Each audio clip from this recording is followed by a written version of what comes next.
Bonjour, je suis Hakim La'alam et je vous propose ma chronique du mercredi 5 avril 2023. Elle s'intitule « Ça bouge ».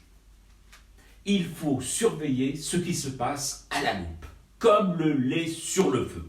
Bon, l'image du lait ne fonctionne pas bien chez moi, le lait ayant été banni avec d'autres lactoses, pas très copine avec mon organisme. Donc, contentons-nous de la loupe. Mais pour surveiller quoi ?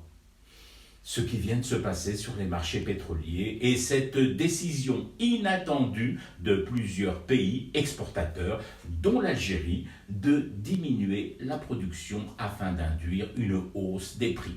Bon, à la limite, l'Algérie, d'accord. On connaît notre politique en la matière et cette décision est logique et conforme à notre doctrine et à notre rapport au marché.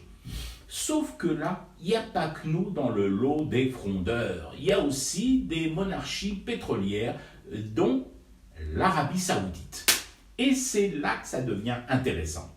Quelques jours avant cette surprise des 6 pays, les États-Unis avaient lourdement, très lourdement, vachement lourdement, voire carrément de manière lourdingue, demandé avec tout leur tact texan qu'on leur connaît, à Riyad de maintenir son niveau de production et si c'est possible, yani Madabi qui est si MBS, zitchouye bzef les barils. Et là quoi ?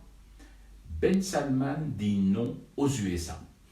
Je ne sais pas si nous réalisons vraiment, nous les profanes en sciences de l'or noir et les encore plus profanes en relation entre les États-Unis et l'Arabie Saoudite, mais ceux qui ne sont pas profanes, celles et ceux qui savent, évoquent une petite révolution. D'autres, encore plus enthousiastes, n'hésitent pas à parler de camouflets, de gifles, de baffes balancées par MBS dans la tronche de ce vieil oncle Joe.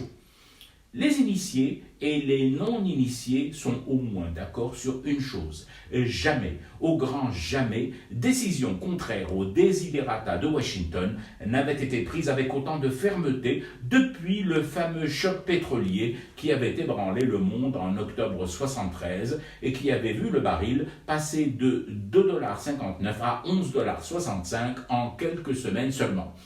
Bien sûr qu'il ne faut pas s'enflammer. D'ailleurs, il ne faut jamais s'enflammer lorsqu'il s'agit d'hydrocarbures. Mais le fait est là, posé sur la table de l'OPEP, et surtout sur celle de l'OPEP+, qui compte au rang de ses alliés, la Russie. Il paraît qu'à l'annonce de cette baisse surprise de la production et de la nique faite par MBS à Biden, les murs du Kremlin ont vibré d'un rire tonitruant. Mais bon, encore une fois, gardons notre calme. Le Tché n'est pas né en Arabie Saoudite et la révolution mondiale contre l'hégémonie américaine n'a pas encore pris ses quartiers dans les faubourgs huppés de Riyad.